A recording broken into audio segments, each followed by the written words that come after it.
Thank you, everybody, for coming for this talk. Given the time at the end of this long conference, I thought this will turn into a one-on-one or one-to, maybe 2 or 3 conversation. But happy to see so many of you show up and attend the talk. So thank you. What I thought I'll do today is keep it more of a storytelling session. I've been working with many security practitioners in small, medium, large enterprises over the last 5+ years and helping them secure their applications. Their applications that face the web, the internet applications. So this is all about their struggles that I've observed in the last 5 years, some of the trends that are going on in the industry that are creating new challenges for existing stable security environments. So hopefully some of this is going to resonate with some of you. I'm happy to hear feedback if anything is not what you see or what you experience. So keep it an interactive session and see how it goes. A quick introduction. My name is Ameya Talwalkar. I'm the co-founder and chief product officer at Sequence Security. We are providing application security platform, which does bot mitigation as well as threat mitigation, or the OWASP, WAF type of threat mitigation for applications for all web, mobile, and API. Before Sequence, my battle scars are from Symantec. I owned the entire anti-malware stack at Symantec, shipped software with a click of a button to 200 million endpoints, and that was a lot of fun. And some prior contributions at IETF. So this picture represents all the trends that are going on. This is pretty much all the first 4 trends that I'm going to talk about. And the 5th trend is all about the threats that are evolving. This is a busy slide, but it really covers all the 4 trends that we have going on the enterprise side, not on the threat side. And at the end of the presentation, we have some recommendations on how to deal with these trends and are these best practices suitable for you. So let's jump right into it. The first trend is a journey to the cloud. Not something new. Pretty much everybody here must have had some experience going to the cloud. What we find is enterprises are in various stages of their journey to the cloud. If you are in an environment where you are purely deployed in either a cloud environment or purely deployed in a physical data center, congratulations, you're lucky. You don't have to worry about a lot of things here. But what we find is most enterprises are moving from physical data centers, going to a public cloud. And also some of them have experienced the public cloud and moving back to a more private cloud environment. So this is not necessarily running on, older stacks. So the new private cloud environment is running, OpenShift and other modern stacks. All the same benefits of the flexibility of a public cloud, but running in your own environment where you have complete control over it. So the challenge this creates for security practitioners is, where do you put your security? Where is your perimeter, right? So in the old ages, everything was secured in layers from the outer edge all the way to the application. Now the perimeter has shifted. It can be some of it in your prem, some of it is in the cloud, some of it is back to your private cloud. So where do you put perimeter security? Some enterprises think that the answer to that challenge is, I'll put all my security or perimeter security at the CDN layer, because most of these enterprises, most of these applications are running behind CDNs. And CDNs today offer a variety of security solutions, WAF, bot mitigation, and few others. So the answer could be that your security is now living with the CDN vendor. That brings us to our second challenge, which is people are now using multiple CDNs. And how this happens is there are many, many different reasons for it.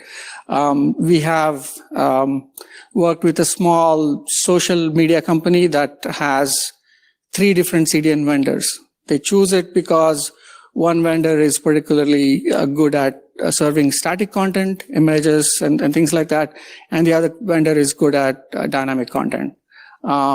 There is some push around, edge computing, where CDNs are doing a lot of dynamic content generation at the edge. It could be as simple as acquisitions. People acquire companies. The acquiring companies have established relationships with CDNs. Sometimes the security is already there, so they don't want to rock the boat. Therefore, you end up with multiple CDNs. We have lived with at least one of our customer who, during our deployment, has moved from one CDN vendor to another CDN vendor. And just imagine the pain you have to go through when you have all your WAF rules, all your security put in one CDN, and now have to transfer all of that into a completely new CDN. It was very painful based on our experience. So the perimeter, which could have been the CDN, has now again shifted to becoming multiple CDNs. If you manage that, I think the third trend is around just the proliferation of APIs, right? So previous older monolith applications are now broken into multiple APIs. And what really used to happen is you had the monolith, and then the front end of the apps used to talk to multiple backend services. Those services are now breaking into various microservices, and some of them are directly accessible from the outside. So all your WAF rules and other security tooling that you did for just a few apps that were accessible from outside now needs to be replicated for all the hundreds of microservices that are directly communicating with mobile apps, with your partners, with your suppliers, whatever it may be. So your security surface or your attack surface as a whole has certainly increased tremendously because of this. The next trend is compliance, and this is no big surprise here in Europe with GDPR, and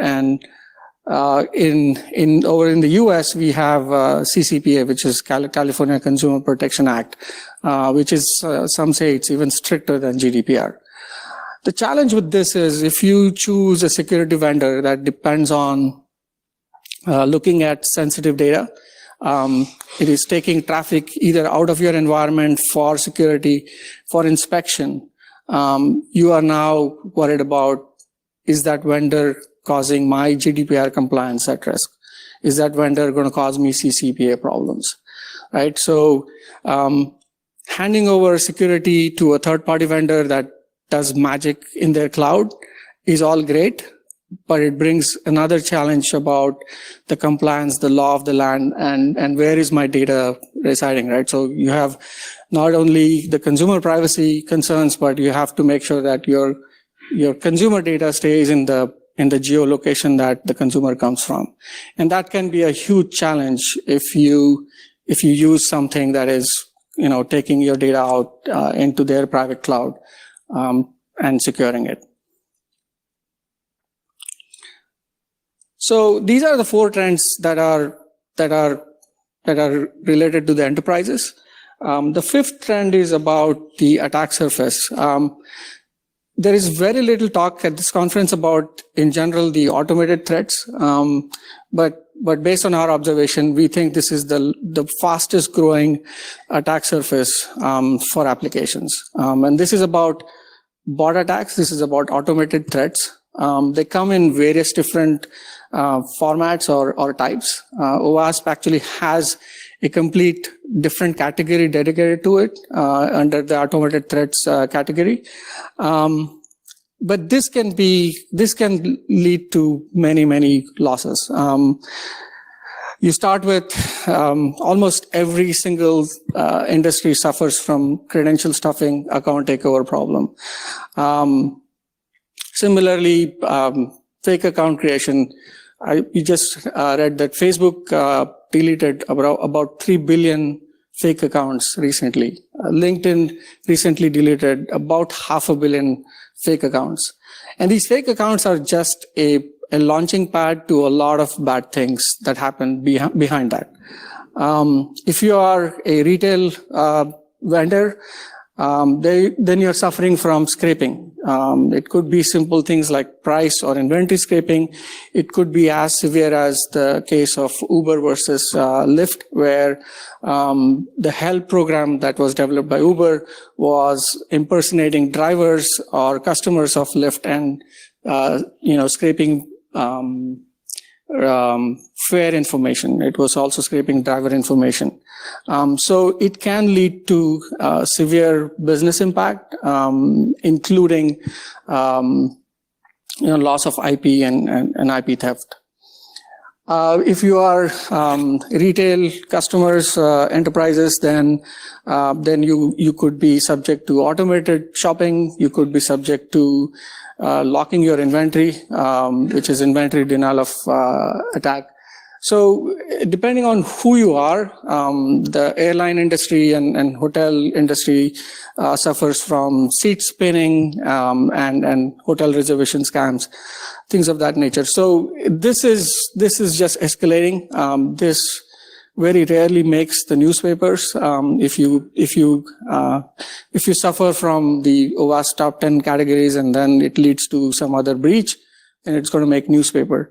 These attacks actually hit your bottom line. This hits you with your profit. This hits you with the fraud losses that are enormous. And most often they don't make the newspapers.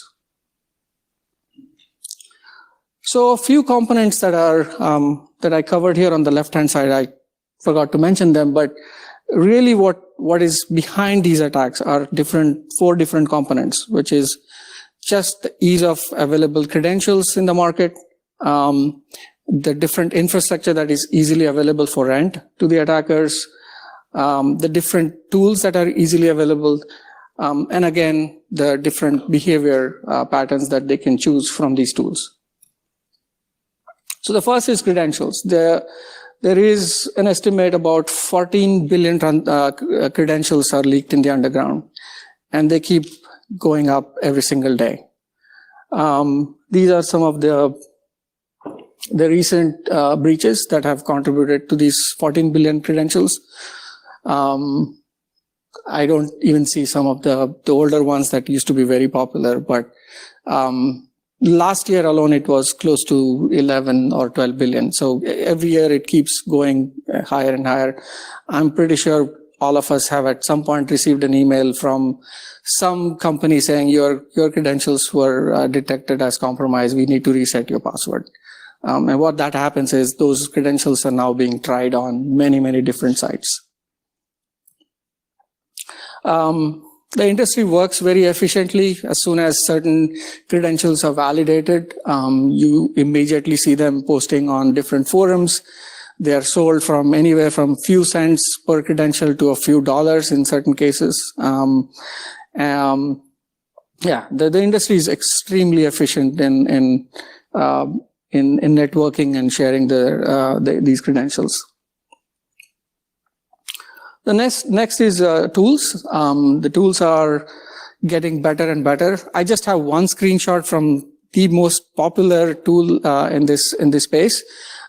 This is Sentry MBA. You have plenty of videos of this tool on YouTube. You will find that people are now skinning this so that there is a version of Sentry available just for certain sites. I don't want to take any names, but there are several YouTube channels that are showing you this user interface for attacking certain sites. They also sell configuration that goes along with it. So this is extremely customizable per site or per application. These configurations sell for anywhere from $5 to even $500 in some cases in the black market. There are others like Hitman and Sniper and many others that are coming up. But the real good ones are, custom developed attack tools that are targeting certain applications. And now come to behavior, which is how do they behave with the applications, to how much effort it takes for them to behave like real human beings, so that the obvious detection tools or protection tools are not able to detect them. But it also gives them tremendous flexibility in customizing their behavior, in the sense that this is one of the sites that's allowing you to select the bot that you want to run on Nike. Just Google search for Nike bot. You will see at least a few hundred hits on GitHub of various different Nike bots. And all they're doing is, when Nike comes out with a special edition shoe, they're going to use one of these bots and completely take or suck the inventory out and sell it in various different secondary markets for 3x or 5x the price that Nike is selling for. Why Nike cares about this? And I don't pretend to be their spokesperson, but I've had some interactions, is they care about user experience. They want to make sure that real users are able to buy their products at the right price. And so this is a big problem, not just for Nike, but similar companies. But you can see in this case, there is a lot of competition going on for selling their bot to the attackers, right? There are so many versions of them. The next is cyber criminal infrastructure, and this is a fascinating area of interest. We just published a research on this thing called bulletproof proxies. You can get the URL here and download it, or if you want to stop by in our booth, you can get a copy of it. This is, when we actually published the report, within a week or two, I think even Brian Kerb started talking about it. We are now collaborating with him on the next stage of the research. But what this is around using residential networks or residential IP addresses, or in some cases, some unused IP space in the hosting providers, to completely defeat your geofencing. And the workflow that we have identified and available for people to go through acquiring these IP addresses is also very fascinating. You can see that you can choose, either a residential proxy network, or you can choose a unused IP space in the ISP, or some hosting providers.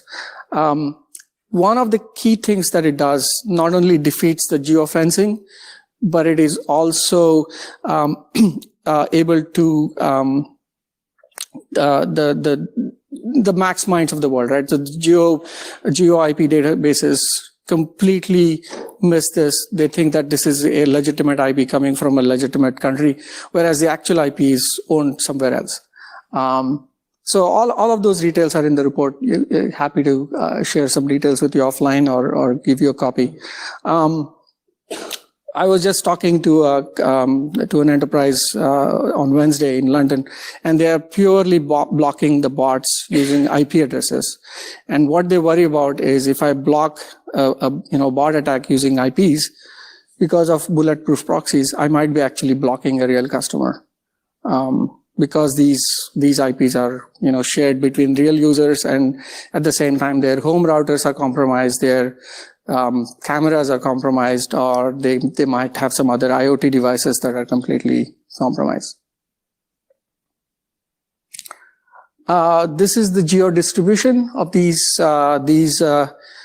bulletproof proxies.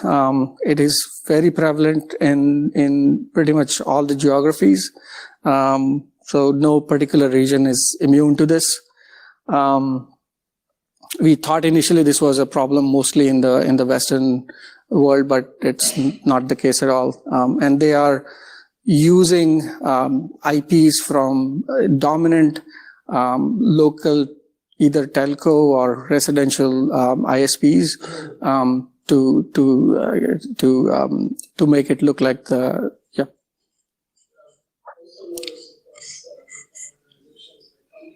Mm-hmm. Yes.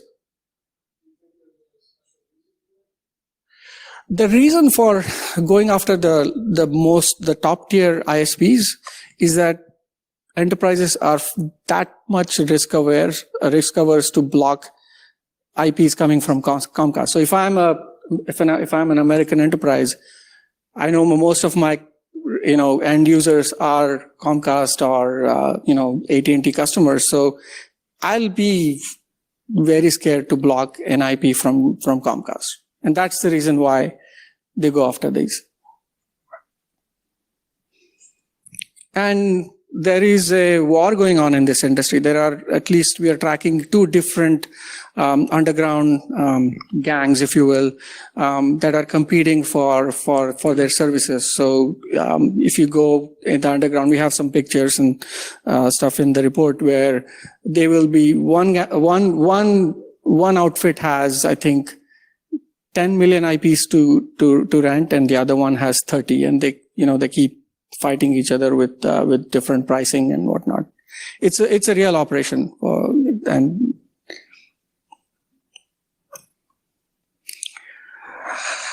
some other stats around is again fascinating that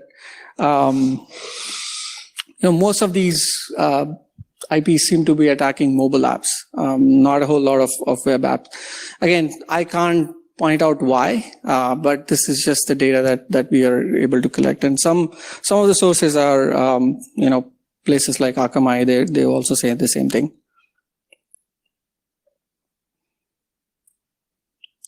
So let's get into some of the attack examples. I have only a few of them to share. The first one is account takeover. I think there was just a talk about credential stuffing in the previous slot, so I don't want to go too deep into it. But this is really the first step. You get these 14 billion credentials. You try a few million at a time, and if your success rate is anywhere from 0.1% to 0.5%, you have a wealth of credentials to use them for various purposes. The next set of activities that happen once these credentials are validated can cause a lot of harm, right? Whether it's transferring money from your account, whether if you're a financial institute, whether it's creating, if you're in the social media space, then they go after this thing called romance scam, which is the current generation version of the Nigerian prince, where they send you messages to your social contacts about somebody's sick, I need to, some money, can you wire it, things of that nature. So once the accounts are compromised, there is a lot of damage that comes behind it. The point I want to make here is that you were worried about web and mobile apps before, but in more and more cases, the APIs are also equally, vulnerable, because more and more applications or enterprises are directly exposing their APIs to the internet. So if you have protection on the web, if you have protection on the mobile side, watch out for those APIs, because the attackers are not going to go after the biggest door with the biggest lock. They're going to find a door that has no lock on it.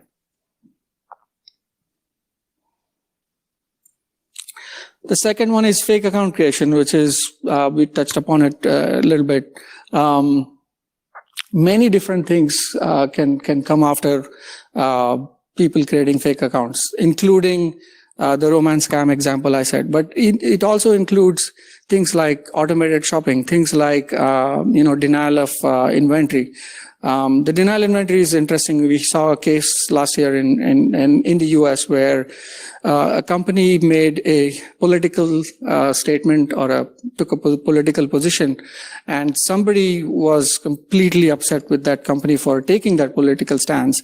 And a kid wrote a script and routed the attack through all the residential proxies to lock down that company's inventory at a large retailer.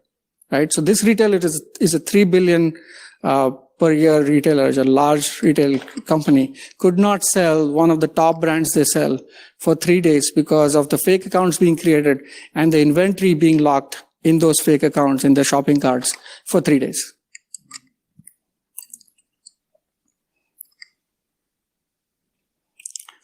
So next is content scraping. I think this is interesting.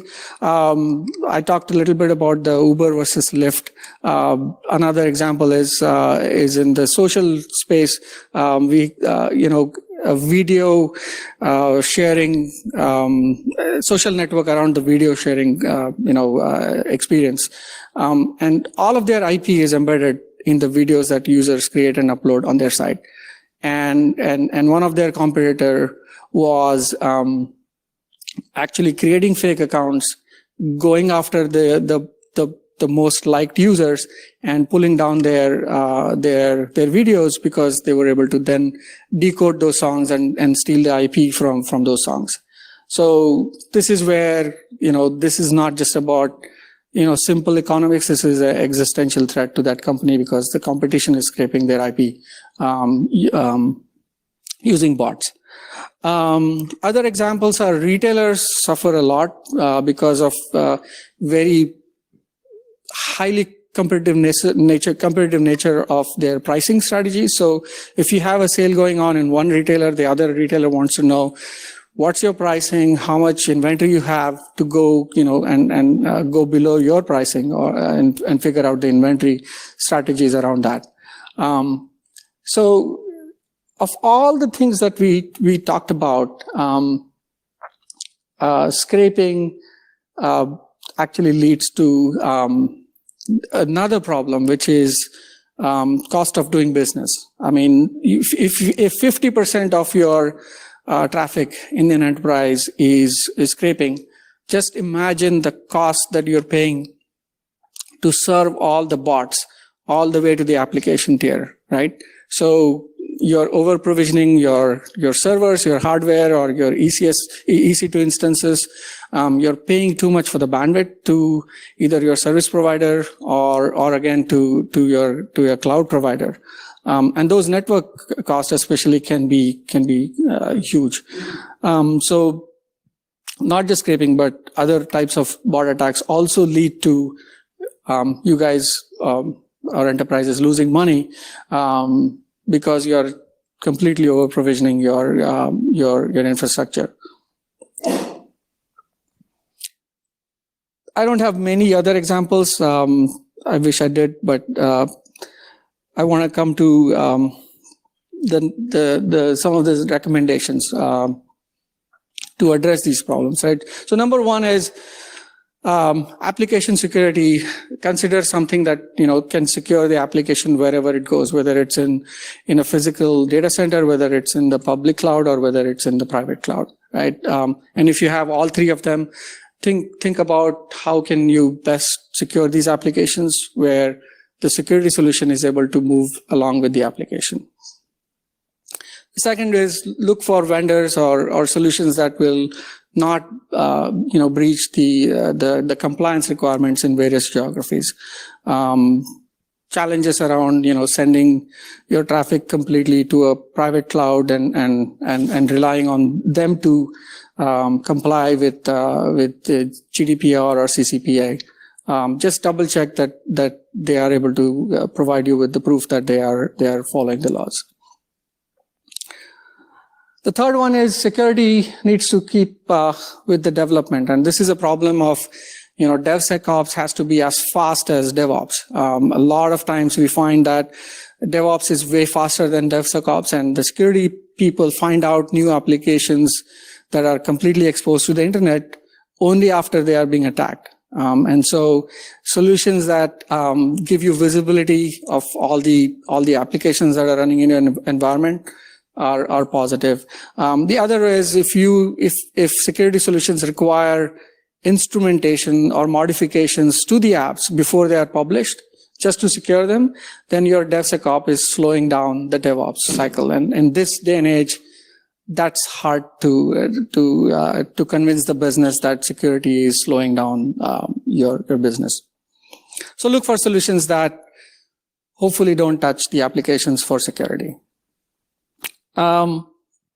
The fourth one is open and extensible, right? You don't want a complete black box solution when you have an attack going on or a campaign going on, and the only thing you can do is, call somebody on the phone and hope that they solve the problem.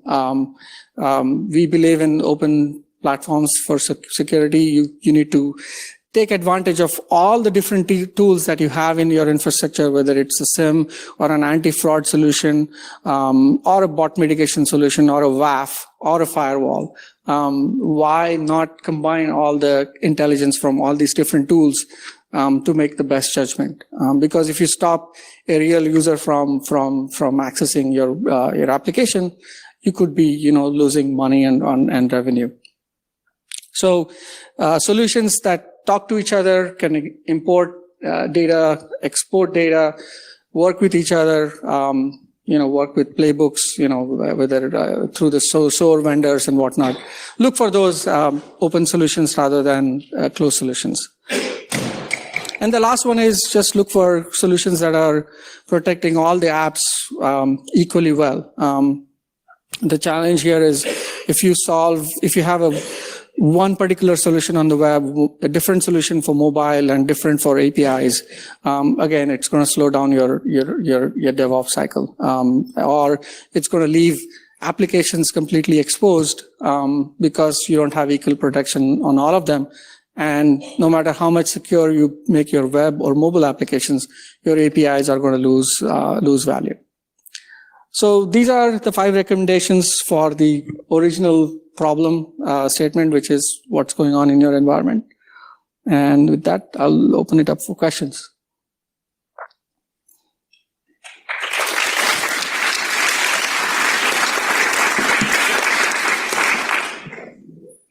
You, Ameya. Any questions? If so, please raise your hand. Oh, I thought so. Did you really do such a good job that no questions were? But there's a question. Okay.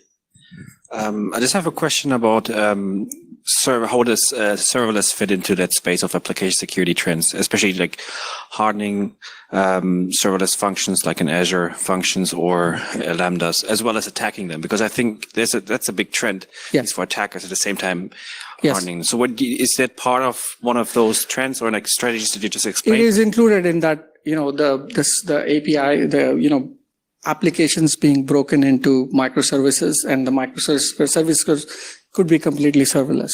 Okay. Right. And again, you have to find ways to secure the serverless applications. You need to find the right ingress point and things like that to find, if you're looking at perimeter security, if you're looking for something else, you need to think about that. Yeah. Okay. Are there any specific It's a good point. recommendations you can give Sorry? about serverless functions? I can. I mean, let's take it offline and I can, yeah. Thank you. Thanks. So what about this digital transformation? Many companies, they want to bring down their business settlements. So instead of having the manual process, they are integrating directly with their APIs and with the system to system. Now the perimeter totally differs. Correct. So previously I have a different perimeter. Now, because of that introduction of a new company, which doesn't I belong to and I don't have any influence, the perimeter totally changes. Yeah. So how do I come up with a kind of a scope of security program to ensure my platform is safe and allow the business functionality to spread between the companies? Yeah, so B2B is, as I said, I think I covered it here.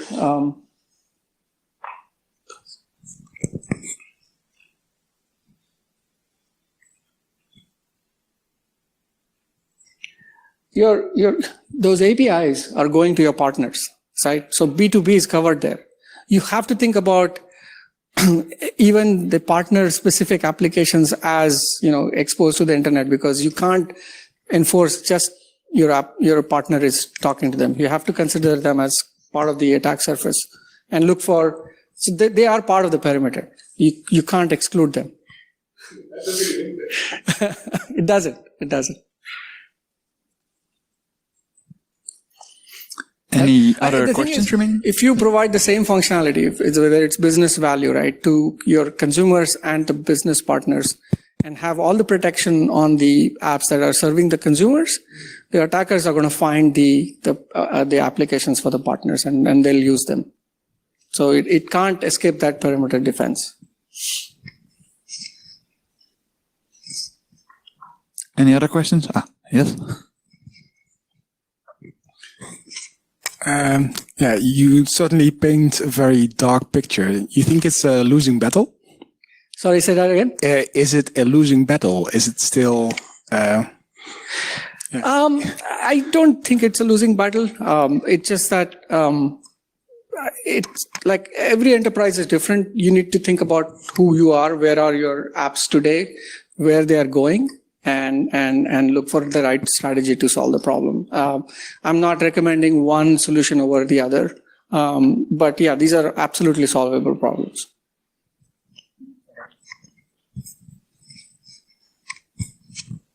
Anybody else?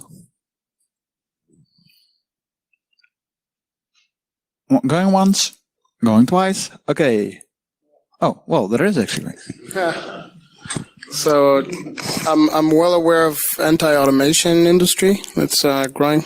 I was actually there 10 years ago, and I mean, try to pitch the same things, but no one would listen.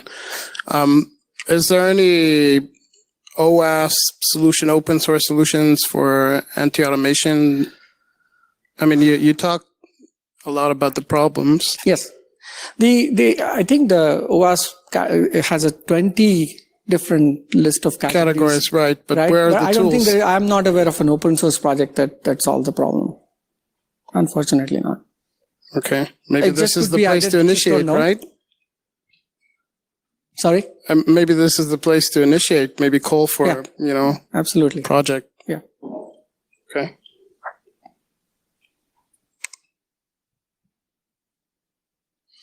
Okay, if there are no further questions, thank you, Ameya. Thank you.